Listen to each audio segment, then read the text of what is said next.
Hey, Dr. Salem. Hey, great to see you today. How you doing? I'm doing awesome. Yourself? Yeah, great. I'm super excited for today. Uh, fill us in. What are we in for here today?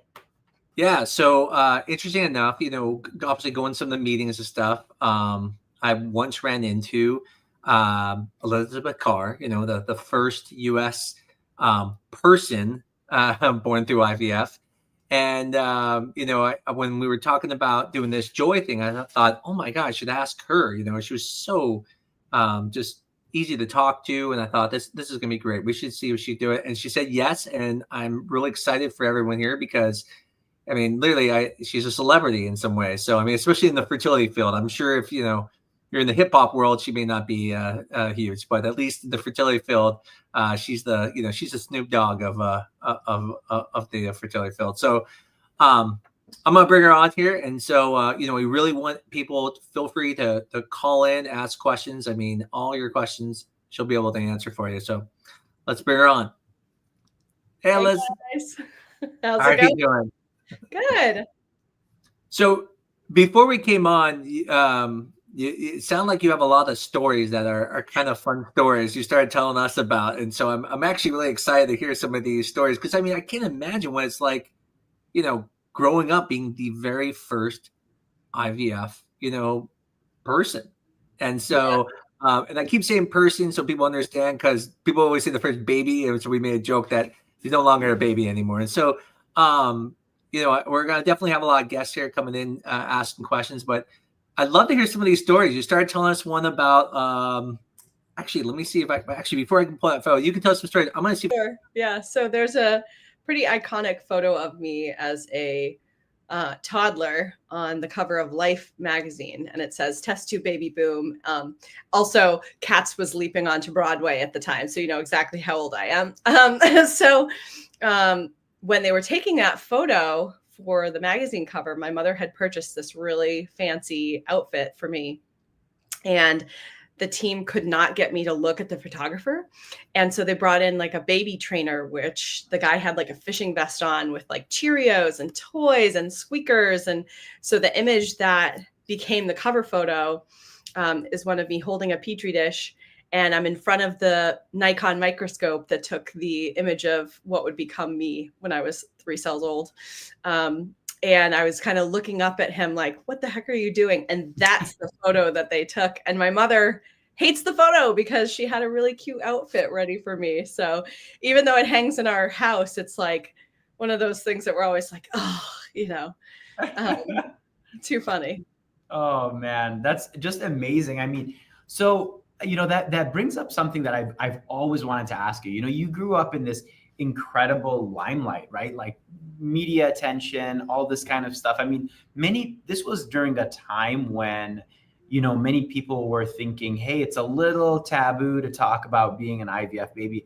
And I'm just curious, how did your family deal with that? How did you, as you kind of came to an age where you could kind of talk about this, how did you deal with it? And how did you feel like it represented the times that you were in? Was it very taboo in those early days? And how does that compare to now? Oh, it's so hard. I mean, so I think for society, it was very taboo, but you have to think about it from like as a byproduct of this technology. And because it was how I got here, and because my first press conference was at 3 days old. Okay. So like we were very open about all of this from the get-go. And my parents felt very strongly like we want to make sure that the press knows our names and knows our faces and sees that our baby is normal, because there was a lot of concern, like, is this baby going to come out normal looking and whatever. And so they wanted to reassure people like, yeah, she's just like everybody else. And so I think society had a taboo, but in my family, guys, I thought until I was 10 that I was going to have my own IVF baby. And I didn't realize that that wasn't like the optimal, like preferred way to get pregnant. So I feel like I've always been really outspoken about people understanding these technologies because it's just, it was so normalized to me. Like it was no big deal. And it actually, like that's carried on into my own family. My son, who is 14, was in gym class, and they were talking about, they have health and gym together. They were talking about reproduction, and the professor was explaining, how babies are made.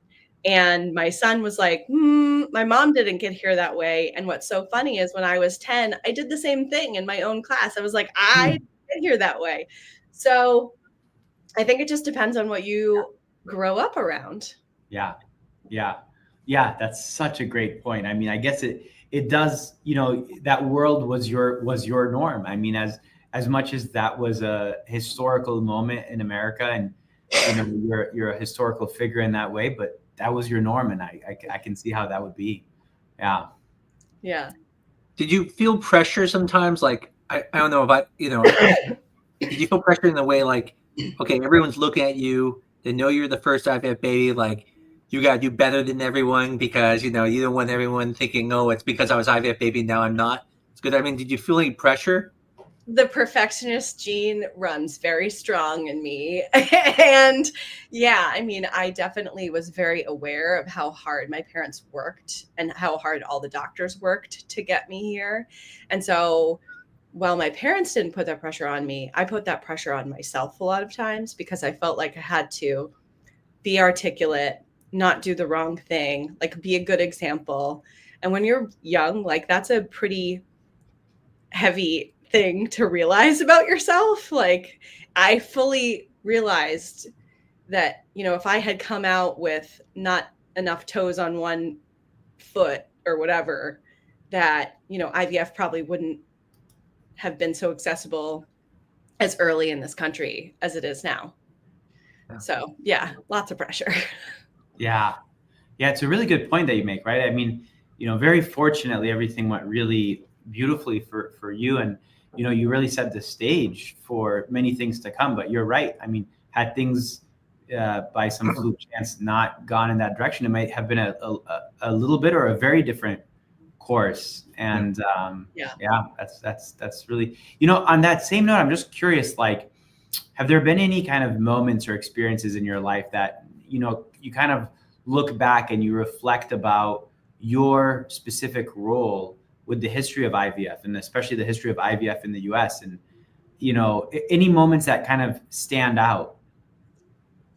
Yeah, I mean, I distinctly remember when I think I was 10, we had a Mother's Day reunion at the clinic in Norfolk where I was born, because side note, IVF was illegal in my home state of Massachusetts at the time. So my parents had to fly down and back to Virginia to have this done, including all their shots and their monitoring and everything else. And they paid entirely out of pocket. But at one of those reunions, I can remember holding babies 1000 and 1001, and they were twins. Oh, wow. And just realizing in the span of 10 short years, just from one clinic, there were 1,000 babies, and they couldn't have reunions anymore because, there was no space that could hold us that was big enough. Wow. So I think that was pretty amazing to watch as a kid, and just realize, like, wow, there used to be this like small elite club of 10 of us, and we all have, actually, I posted on my Instagram today, we all have necklaces that have our numbers and our initials on it for the first 10. And after the first 10, they had to stop doing that because there were too many, right? So mine is 1, and it goes all the way up to 10. And then after that, there aren't any more. So yeah, it's pretty incredible. Wow. Well, that's a really cool story. I did not know that at all. They were handing those out at the Jones Institute, huh? Yeah, at the first Mother's Day reunion, we all got those necklaces. Wow. Yeah. Did you ever find, I mean, you hear about, especially in the movie Joy, when they made that movie, they talked about how the community was against it. It was an act against God and stuff like that. Did your family, I mean, I'm sure your parents did, but do you remember as a kid, like, did anyone ever, like, kids not want to hang out with you, or parents don't want to hang out with you because, you were created different than everyone else? Whereas obviously today that would never happen. But back then, I just wonder if that you ever ran into anything like that. Yeah, all the time. I don't think people realize that, like, even though Louise's birth was in 78 and was so successful, And there's a line in the movie of like, oh, we've got the mother, if we've got the mothers, we've got everybody, right? And I don't think people realize, like, my parents were in a whole wing of the hospital where they blocked off the wing of the hospital and had armed guards out front of the hospital because of the threats that they were getting.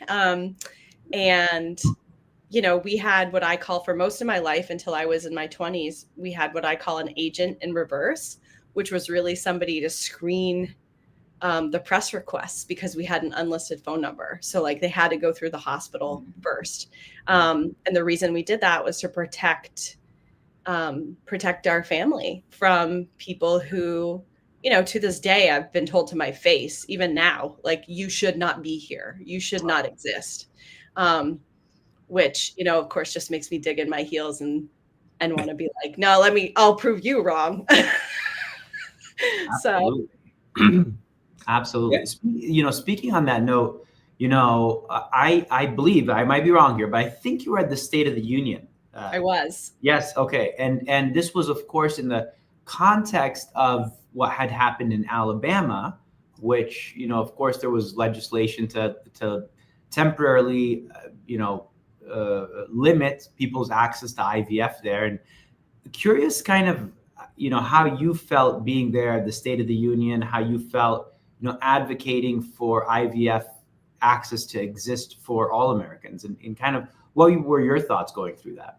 Yeah, I mean, when the verdict came down about Alabama and that ruling, my family and I happened to be on vacation, and I was scrolling through the news, as a former journalist does. And I kind of looked at my husband, and I was really glad it was our last day of vacation, because, I just kind of looked at him, and he knew that I needed to spring into action. And I immediately started writing an op-ed and contacting my friends in the press and just trying to raise awareness about what was going on. Because I felt in that moment, all I could think about was, I never want anybody to feel the kind of hatred that I have felt at various points in my life. And now I'm strong enough to take that on. So I was like, I need to take this on for all the patients who want to have access to this, or, had access to this, but now won't be able to access care. And they don't have the capacity because they're too busy in the weeds trying to actively build their family. So let me take this on for them. And so that's why I do anything I do, is that, I can shoulder some of that burden. And I felt like it was really important that they needed to hear from me. Yeah. So. Absolutely. Yeah. What did you? I know one of the things that when we brought you on is because, again, we saw this movie Joy, and I'd love to know what you thought of it. And I mean, anytime we can bring awareness to fertility is great. I know not everyone's been through infertility, but yeah, if you have, it's actually a really tough thing. It's a really weird thing to be able to think that you may not have kids. I know before we got on here, I said to you that, to me, one of the biggest improvements in the IVF was ICSI. I mean, that opened it up to everyone. And I always tell my kids all the time that if I was just born maybe even less than a decade later, I wouldn't have kids. There's no way. I would have to use donor sperm. And so it's kind of a weird feeling that when I think about it, I go, God, like, I mean, I was this close to never having kids. Yeah. And it doesn't even mean that I could have not had success. I was very fortunate to be able to with IVF. And so I'd love to hear what you think about the movie. And as we said, not the documentary, but the movie. Yes. And yeah. I mean, I think overall, I think they did a pretty good job. I think what was hard is that I feel like they really romanticized and glossed over the fact that, like, there was a huge uproar and it was a huge ethical dilemma. I mean, there's that one scene in the movie where they're like in front of the panel trying to get approval for IVF. But that does not at all cover, I mean, my doctors specifically, before I was born, went to sit in front of the Pope to make a case in front of the Pope, saying, like, we need you to help us raise awareness about this. So I think some of it was romanticized. And there were also like big, huge things that I know about that happened that like were left out. Like nobody realizes that Edward Steptoe, actually Edward specifically, studied with Dr. Howard and Georgiana Jones, who made me possible in '65 because he was having trouble fertilizing eggs.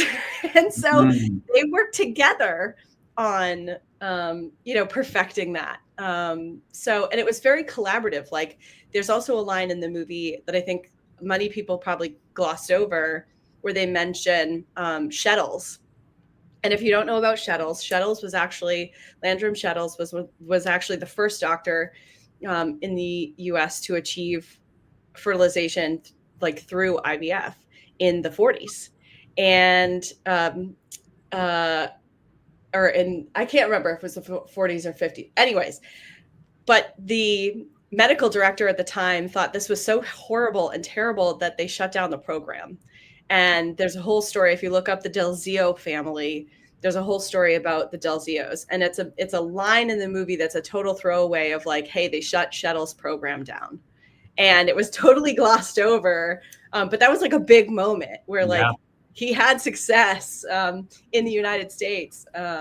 So yeah, there were just like little things that I was like, oh, but I think overall they did a pretty good job. What was your take on, how they, recognized and portrayed the women's role in this movie? The women who were much like your mother, who had to go through these very difficult things. I mean, how did you feel about that? Yeah, I thought it was really interesting that, we didn't get much of their stories. We got like a little tiny snippet. And I think what's so lost on a lot of people is how much sacrifice that the original group of women went through to make this possible. And even in my case, when I was born, the only reason I'm here is because an anonymous donor who was a former patient of Dr. Georgiana Jones called up Dr. Georgiana after seeing an article in the newspaper upon the birth of Louise Brown. And the reporter had asked, what will it take to get a clinic here in Virginia? And Howard responded, just some money. And it was a former patient who actually called up the next day and said, my family has a trust fund. How much money do you need? And she knew she was probably never going to see success herself, but she wanted to make a program so that people at least had the opportunity to access IVF. So it was, again, another sacrifice of a woman who, may not ever have had success herself that really drove progress forward, which is pretty incredible. Yeah. Wow. Remarkable. Didn't know that one either. Yeah. Yeah. Does your mom ever tell you anything like about some of the stories about when, this was going on? I mean, because, for me, like I don't talk to my kids a lot about the fertility, but I also wasn't the first person to go through fertility with my kids. But did she tell you any kind of interesting stories back then and, some of the difficulties? I mean, we talked about a couple of them, but that you guys went through? Yeah. I mean, the other thing people don't realize is like, she was a part of a cohort of people that, applied for this experimental program. And they were all on different protocols because at that point, we still had not figured out like which hormone protocol was going to be successful. Okay. And so they all would kind of wander around the hospital campus, like looking at each other, like, are you here for the same reason I'm here? And you all were kind of, she said, like, we were all kind of cheering each other on, but we weren't allowed to like compare notes or talk to each other. And so you really wanted other people to have success, but you really hope that you were the person that hit the lottery, which is like a very strange experience to be like rooting for them, but also against them at the same time. And, just the other challenges that people don't know about of like, the hormone protocols were so new back then. Like my mother's medication was flown in from Switzerland and everything was dependent on like, you better be there in time for the shot, and flying from Massachusetts for the shot because we don't want the shot to spoil. I mean, like, it's just madness, right? So yeah, there was a lot of crazy things that my parents had to go through that I don't think people realize. Was there a cost to it at that time, or was it just purely a study at that time? No, there was definitely a cost. My Oh. dad jokes. I never knew exactly the figure, but my dad always would joke that for the first 10 years of my life, it was like buying a brand new Ferrari every year. I tell my kids that all the time. I go, "Do you know how much I spent to get you?" Exactly. That is really funny. Yeah.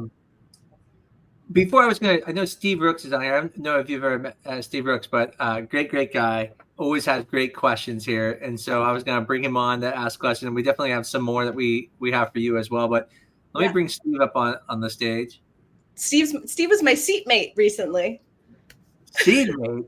Oh yes, and I was stupidly. She was laughing. I stupidly didn't realize who she was. So I've only seen this little picture of her on LinkedIn, and I said, she said her name was Elizabeth, and I only caught on later. Oh, you're that Elizabeth. Yes, no, it was fun. I enjoyed that it resolved. So we missed you there, Dr. Amos. I know. As well, so.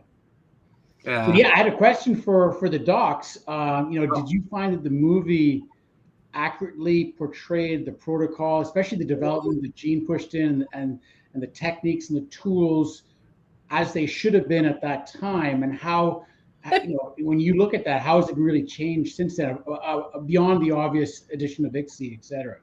Yeah.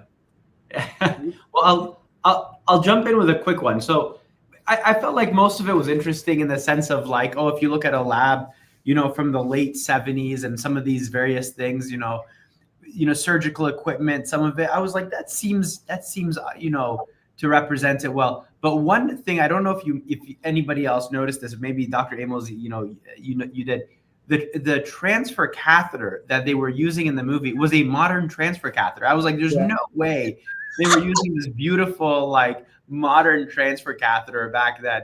I mean, that was just one small thing, but I just couldn't suspend my imagination that much. Yeah. Yeah, I believe it wasn't until the 80s that they actually started using cervical transfers. It was always implanting it near the fallopian tube. And so there was that. I thought there was a picture of an embryo or something they showed at one point, which again, they weren't doing that at that point as well.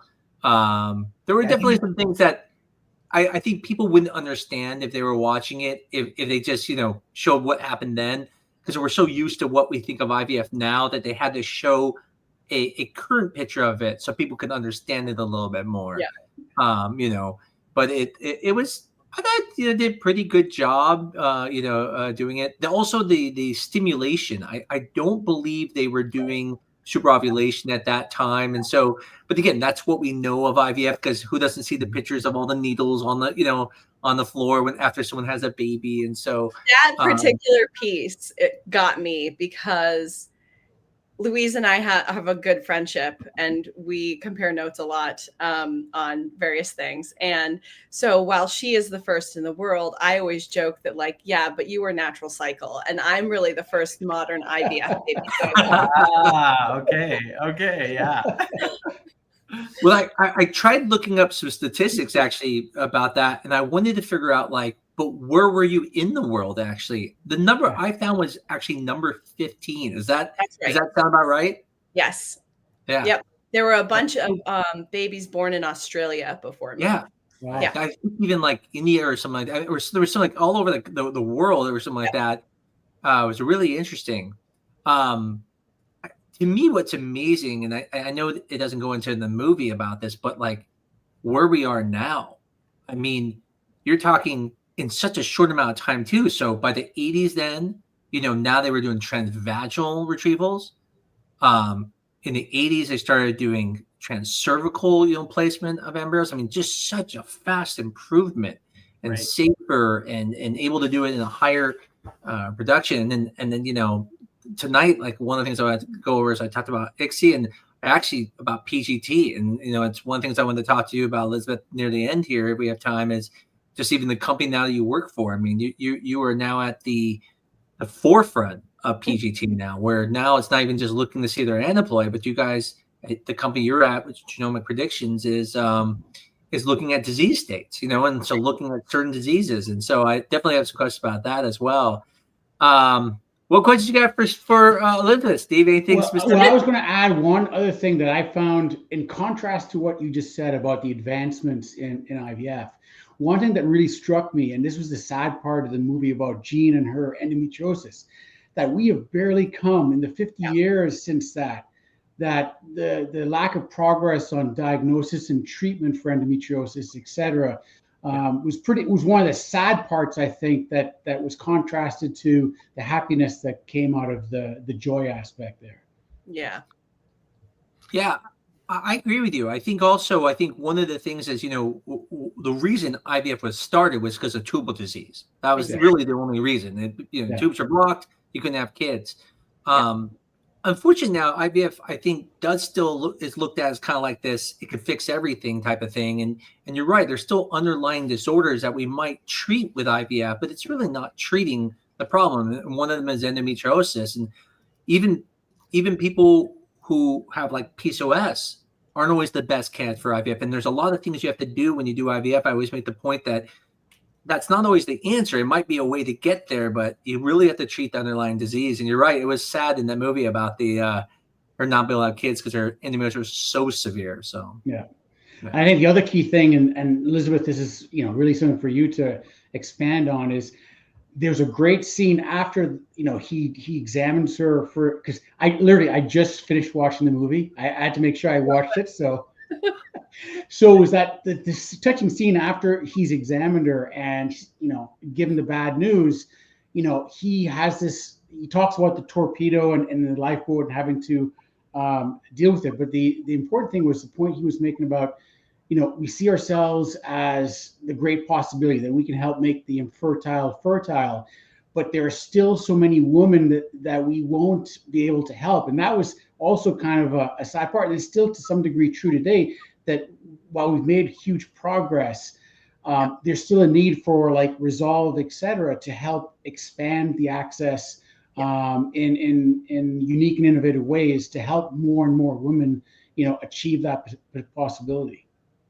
Yeah. Yeah. I mean, I think that is the piece that always kind of, gets me, is that unfortunately, because I was a success, I think there was this narrative started in the 80s in the press of like IVF's a magic bullet and a cure-all. Mm-hmm. And we know, like, let's just talk for a minute about how exceptionally rare it was that I was a success. Mm-hmm. 2 eggs total were retrieved from my mother. Wow. 2. Okay. What we know about attrition now, and the fact that like we did not have PGT, we did not have we did not have so many things that we have now. We did not have standard embryo grading. Even we literally had look through the microscope. Is this embryo round? Is this egg round? Yes, it's round. Great. Let's put that one back. And so, I think, unfortunately, the narrative became like, oh, IVF is so successful. Well, okay. Yes, it's still our most successful tool that we have in our toolbox right now, but it is not always a success. People always ask me like, how many cycles did your mother go through? I'm like, whoa, back up the truck. We didn't call anything cycles back then. It was like, you have one shot to do this because that's your whole budget, and God bless you. And, Dr. Jones even said, like, to my dad, when my dad was like, what are the chances this is going to be successful? Dr. Jones said to him, do you play craps? And my dad was like, why? And Dr. Jones was like, this is a crapshoot. Yep. I mean, it's wild. It is wild. And it's from the physician standpoint, it's really crazy because, sometimes you'll tell people the chances and they're like, oh, that's it. And you're like, no, this is really good. I'm like, you understand where we come from. Just from my daughters being born when we did IVF. At that time, no one was really doing day 5. It was kind of like day 3 was the thing. Everyone was freezing pronuclear. From that point, 2 embryos putting back was around a 30-40% chance for someone under 35. Right. That was just for my daughters. Now, again, it's 18 years, but And then by the time I got to my boys, it was already up. And now we're at one embryo with a 60+%. Like it really is insane where we've come. But it's interesting. Like I feel for all those, people who were even before us who were like, they just knew they were going to go through either multiple transfers or it just wasn't going to work. But you're right. Even then was worse. It was like the one shot. Yeah. It doesn't work because That's there was a bunch of people in those cohorts that never had a baby. Yeah, absolutely. Yeah. It's wild. One person brought up a question. I thought it was kind of an interesting question. They said, what do we think about how they diagnosed endometriosis just from the pelvic exam during that movie? And it's interesting, today that would seem kind of strange. Yeah. We wouldn't usually diagnose it just that way. We would say, oh, we think you may have this. But it's true that it's actually how a lot of things were done. It was just through an exam and they would see that the pelvis was frozen. And so what he was saying in that movie that I took from it was that they could feel the disease state from the exam. They could feel the uterus wouldn't move. They could feel the endometriomas and stuff like that. And that's how they knew that it was so severe. But by today's standard, you go like, wait a second, they didn't do an ultrasound. They didn't do a surgery. And so it was a really good question. I think for people who have endo would wonder, that seems really weird. They could just diagnose it that way. But she must have had very severe to the point that they could physically feel it. So yeah. I'm curious, Elizabeth, you were talking earlier about some conversations you had with Louise, and obviously you guys have a friendship and everything. Curious, kind of when you guys exchange notes, how are your experiences different, and how and maybe how are they the same? Because, I imagine going through this in the UK, going through this in the US, in many ways could be very, very different, in how things were. Yeah, I will say the press was a lot meaner to Louise than it was to me. Mm-hmm. Although I think that also had to do with my mother set early boundaries. I've been telling stories all night, so I'm going to bore you with one more. When she was in the hospital, and she had just given birth to me, and the press was all dying to hear from her, and they, she was still in recovery. Like I was a C-section. Like this was a major thing. She was delivered a telegram and a dozen long stem roses from the National Enquirer.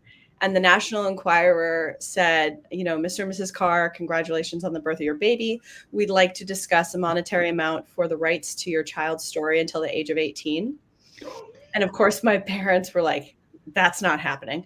But that's not what they said. They just responded back to the telegram with, thank you so much for the long stem roses. Mm-hmm. Like immediate, firewall between us and the press, essentially. And I think it was very different for Louise's family. They did not have all of the protections that I did when I was born. It was much more of a firestorm and media circus. So my family got to pick and choose what we did. And a lot of it was we didn't go on Oprah. We didn't do Phil. We didn't do all these things. But we did the educational things. And Louise's family, it was much more of just like a free for all. So I think she and I have had very different experiences in the press. Although like when you cut to the chase, like our experiences were almost identical in so many ways. And it was very creepy the first time we actually sat down and talked, and we were like, you too? So it was crazy. Yeah. Wow. Hey, Steve, I'm going to put you on the spot here before we're getting off the stage here. But before we do that, I'm going to ask you, so can you name who the first Canadian IVF patient was? I have no clue. I'm sure Dr. Al Usby was part of that effort, but I have no clue who's the first Canadian baby. I was thinking maybe you might have that. So no, I should have come prepared, but I didn't. Well, I'll try to look it up before we're done, and I'll have that for everyone. I just thought maybe you might have that. Thanks so much. He was born in '83, and his name's Robert. Do you know it? I don't know him, but I know. No, that's him. Okay. Wow. Okay. Well, thanks for having me on again. I always enjoy it. Thanks so much, Dave. Take care. That's awesome that you knew that. I love that. I thought he would know that for some reason. I'm like, I'm gonna put him on the spot, see if he knows his own country's top first baby born. So Yeah, it's hilarious. Yeah, too funny. do you talk to like you talked about the people at like the 10, did you talk to some of the other ones too? Do you guys like have a little group or anything? Little group chat. Yeah. Yeah, no, I mean, over the years, there's been a couple of us that have stayed in touch from that group of 10. And, it's really funny. You would think we would talk about IVF, but I said in my post today, like we never have actually. Like our numbers are actually how we used to refer to each other when we were little. Like when I was a teenager, I would tell my parents, like, I'm going to the mall with 2 and 4. Like we didn't use each other's names. And it was kind of our shorthand to be like, we know this about each other. We don't need to talk about it. Kind of. So, yeah. Were you ever, obviously now you've been through this, you're healthy, perfect, everything. And was there ever a moment when you're growing up where you did think like, oh, maybe now I'm just starting to wonder, because we didn't have that much data at a certain point. Now, obviously now we have a lot of data on, babies born from IVF outcomes and safety and everything. But, curious if you went through that moment, number 2 and 4 as well, and that kind of thing, if that was ever something that you guys were thinking about, and if it was, like, how did you think about that?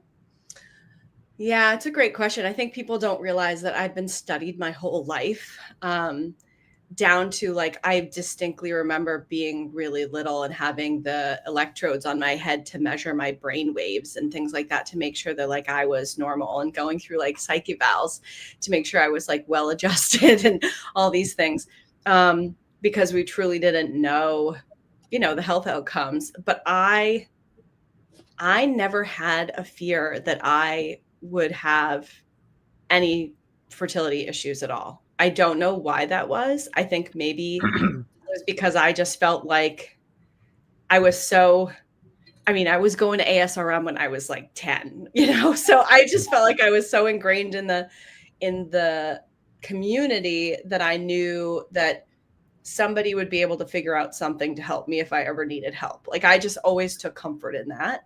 And I did end up having my son naturally. Everybody always asks. And I had him when I was 28, which is exactly the same age that my mother had me.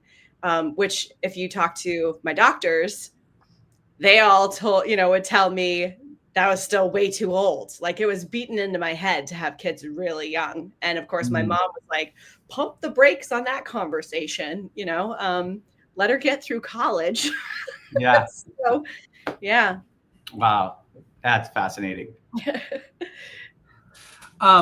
What got you into, I don't know if maybe any of the other, people who were, first or something, but what got you into the fertility world? I mean, that, because again, I mean, obviously you have a degree in another area, which is now that you're, kind of this advocate for the fertility world. I mean, obviously your degree now really helps in that because the connections you have now. But I just wonder what made you, like, what love do you have for it? Because obviously, I have both the love of the study I did it, and then also the fact that I'm also a patient, and so I just wonder what got you into this, other than, you do have this obviously historical reason as well, but. Yeah. So the reason I usually say is because I was a science nerd and I was really interested in it, but I was never good enough at the math and science to actually like be in a lab. But if like, I'm the first person that's like really excited to like go and be in a lab. Like I love labs. I don't know what it is. I think it's fascinating. But the actual answer is far less glamorous than that. And it's that I was in the media for so long that, my first love and career was actually journalism, because I had been interviewed my entire life and been asked such bad questions that I told my parents one day, I was like, I'm going to become a journalist and do this better.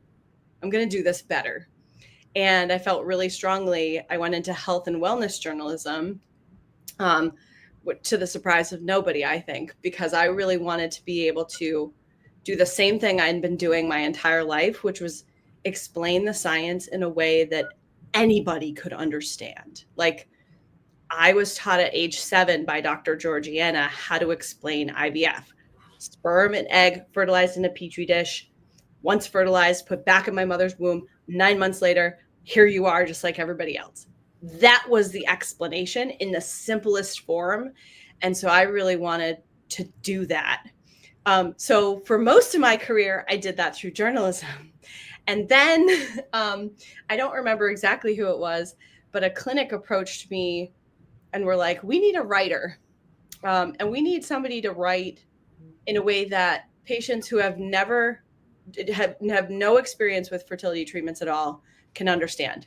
And I was like, great. So I actually got into the field while I was still a journalist and was for many, many years doing a lot of ghostwriting for insurance companies and clinics and all of these things. And then it kind of dawned on me like, oh, I have a lot more to say about this. Mm-hmm. And so I became a communications director, marketing director, patient advocate, you name it. I wear that hat now. And people always ask me like, don't you get tired of it? No, I eat, sleep, breathe, live this. Like that's my full-time and part-time job. Like it's, I call advocacy my part-time job because it takes up so much of my life and I love it. Yeah. You're like a celebrity all the time when we're at these, the meetings all the time. Like, she is. Yeah, except nobody really I can walk by somebody, but then if you say my name, that's when they're like, oh, okay, that's who that is. Yeah, funny. Even when I walked by you the first time, I didn't realize it was you at first, because it's like, people, unless you have like some really unusual face, people don't just stand out all of a sudden. Yeah. And I saw him by, and then I'm like, oh, wow, it's Elizabeth Carr. But it was one of those things where I didn't even recognize you at first at the booth. I'm just thinking, oh, it's some rep. Yes. Yeah, that's funny. It's really interesting that you were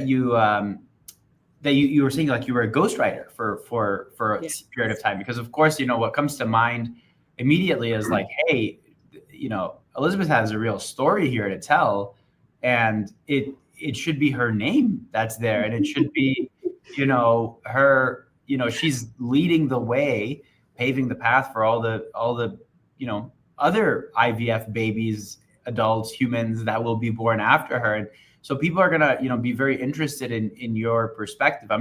It's just funny to hear that part of the story, not what I would have expected actually. I was the story for so long. I felt very strongly like the thing is, it's never been about me. Like I was the product. My joke, I should preface this whole thing with, my joke is when people are like, oh my gosh, you're the first IVF baby, and they thank me. I'm like, I didn't do anything except for show up on time. Literally, I did nothing. My parents and my doctors did all the hard work. Right. So I have always felt very strongly like, it's not about me. It's about this field and this technology and the doctors and the science. And so whatever I can do to shine a light on that is really important to me. And so sometimes me being me gets in the way of that. And so I take that out of the equation for some people and just, explain what I can about, reproductive options. Yeah. Yeah, absolutely.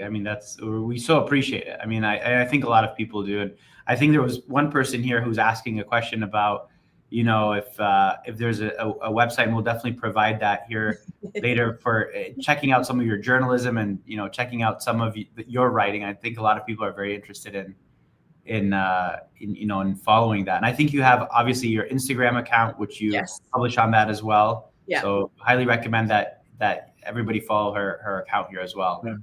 Is the ejordancar.com, is that yours? Yes, that's me. Yeah. Okay. Yeah. I know there's some stuff in there in the podcast. I saw was linked on that one. So yep. One of the things that's really interesting, and I think since you've been in that field, because again, being born, you probably knew about the field the whole time. Yeah. A lot of people don't realize is it wasn't like it just kept booming. There was actually a point where IVF kind of went down for a little while. Yes. I talk to doctors all the time where, they were delivering babies because there just wasn't any patients going through fertility. Yeah. And there was a time where like a lot of the programs started actually closing down because it just wasn't a need for fertility doctors. And again, after some of these newer developments is when really it started skyrocketing. Yeah. And it's interesting. I think some of the things that society was worried about in the beginning, which really at that time wasn't a worry because, as you said, I mean, we're just putting sperm and egg together and putting it back. But there are things now that we're doing that really, I mean, we don't really know what's going to happen in the future. And I think it's going to come back around again. I really think it will. I mean, if you look even just in the United States, we do things here that you can't even do in Canada. Like, Right. And then what's weird is there's things you can do in Canada that you can't do here. Correct. Like, when it comes to like mitochondrial DNA, putting, a three-party development. But gender selection, other big countries don't allow gender selection. And so it's interesting how I think it's going to come back around. And one of the things I wanted to talk about, like I said, is when you came to this company, and I don't know what brought you to Genomic Predictions, but what's really fascinating is they're definitely, kind of pushing a little bit more, because now they're not just looking at PGT from the standpoint of a healthy baby being euploid, but they're looking at it from the standpoint of saying, hey, like it will rank the babies here to tell you which one has the highest chance of having diabetes, which one has the highest chance.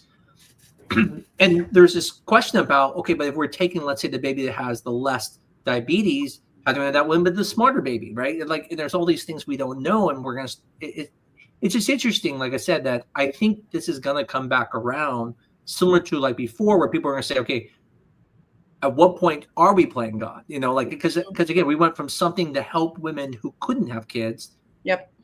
To now, I mean, people do IVF for family balancing. Right. Sometimes people do IVF for other reasons. Surrogacy. We have for same-sex men. I mean, it's the only option for them. So it's really interesting where we got to now, and I think your company is definitely on the forefront. I mean, when I say your company, I mean the company you work for, obviously. It is on the forefront of that, and I'd love to understand, like, what was some of the reason why you went there? Like, I mean, it was that kind of one of the things that you liked about it, was like, wow, these guys are like pushing the forefront, just like they did at the Jones Institute at that time. Yeah, I mean, I definitely am drawn to pioneers because I feel very strongly that we need to continue to advance the field, because there is so much still that we don't understand and we don't know. I mean, we talked earlier about endometriosis or PCOS, and there's such a big learning curve we still have to go. Like, we haven't cracked the code, right? And to me, having the ability, I mentioned earlier, like, when I was born, they looked through a microscope and said, this one's round. Well, guess what? We actually have studies now that show, like, maybe the one that morphologically like looks better isn't actually the best one to choose. So like, it's a little counterintuitive that like, that's how I got here, right? Which is fascinating to me. Take that a step further. Like, imagine if my parents could have looked at the DNA and looked at the risks of, some diseases that are in my family history. And for somebody going through IVF and spending so much time, money, and emotional turmoil to go through and build your family, to have yet another tool in the toolbox that could give you more insight. I think that's always been my biggest thing, is like, you don't necessarily have to use all the tools, right? Not every single couple that you talk to decides to go down the IVF route. Maybe for some people it's timed pregnancy. Maybe for some people it's IUI or ICSI. So I'm very big in the proponent of like, let's develop the tools. Let's develop all the technology. Let's do the best that we can to provide the best information for the patient. And then let's sit back and let the patient decide what they want to pursue. Because I feel very strongly like, let me put it to you this way. When my mother had her fallopian tubes, if her OBGYN had not said to her, I just got back from a conference where I learned about IVF, which was successful in the UK, maybe it's something you should look into, if he had not uttered that sentence and let her know about the technology, even though he knew almost nothing about it, I would not be here, because she wouldn't have taken that chance of learning as much as she could and applying to the program, right? So I am very much of the, let's learn as much as we can. Let's give patients all of the options. Let's talk with them about the pros and cons, and then let's let them choose. Because I strongly believe, again, you should be able to build your family any which way you want to. So Absolutely. that's really what drew me to it.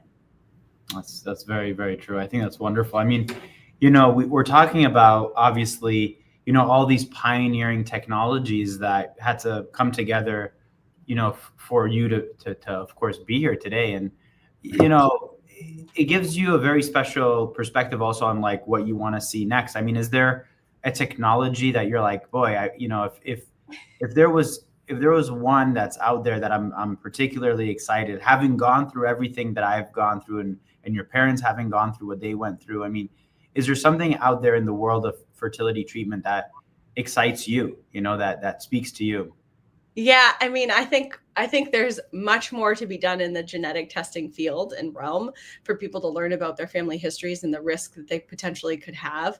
I think we're just scratching the surface on that.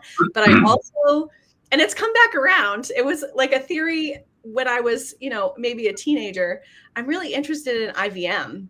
I think there's something there. I don't know what it is. I don't know if we'll figure it out in my lifetime, but I think there's definitely more to explore there. So that's really exciting to me. You're right. I mean, what was it? Brown, I think, Institute at one point was looking to take tissue, a biopsy, and then grow everything in the lab. And you're right. I mean, our biggest limitation right now is the ability to get eggs, right? I mean, you get women who should be able to have kids, but they only make like 2 eggs, and and they're 40, and now you have to go through multiple cycles. The day we can take a biopsy and we can grow everything in a petri dish, it changes everything. I mean, at that point, it doesn't matter. You can be 45, 46, 47, you'll still be able to have kids because we can grow them out and have thousands of eggs to work with versus just a few. And so, there's still, I think that's why we're seeing this progress now, is now we have that science to be able to keep changing things and stuff like that. I think just the point is, one of these days it's going to cross over to the point where do we do too much? And that's where, But I have to point out, as somebody who's been around this industry for a while, I think you and I both know, like, I think the industry as a whole does a lot of self-correcting, right? So like, let's get back to the 90s and Octomom, right? So a doctor put in all the embryos that this patient wanted because he said, well, no, she's the patient. She's right. I'm going to give her what she wants. Well, she ended up with 8 babies, which we know for a mother and the babies is very dangerous. And so the industry took it upon itself to say, whoa, let's go back to transferring singletons, because we know that that's actually the most safe way we can do this. So I think, like, as much as we push forward, I have a lot of, and maybe it's Pollyanna-ish of me, but I have a lot of faith in the industry itself and the scientists that, like, we will always self-course correct if it ever gets to a point that, like, it feels wildly uncomfortable. Yeah, and we need to have those things happen too, because I mean, sometimes the goal of something ends up going to a different area. For example, IVF, right? We now can protect people from disease states, right? We can find with PGTM. So again, it wasn't the goal of it, but it became that. I heard a story one time when someone they had a child who had a disease, and they wanted to use an HLA types, make sure they get another baby to save their other kid. And at first the doctor was like, absolutely not, and then the patient kind of said to him, like, what's wrong with that? I mean, and in the end they allowed it. So interesting.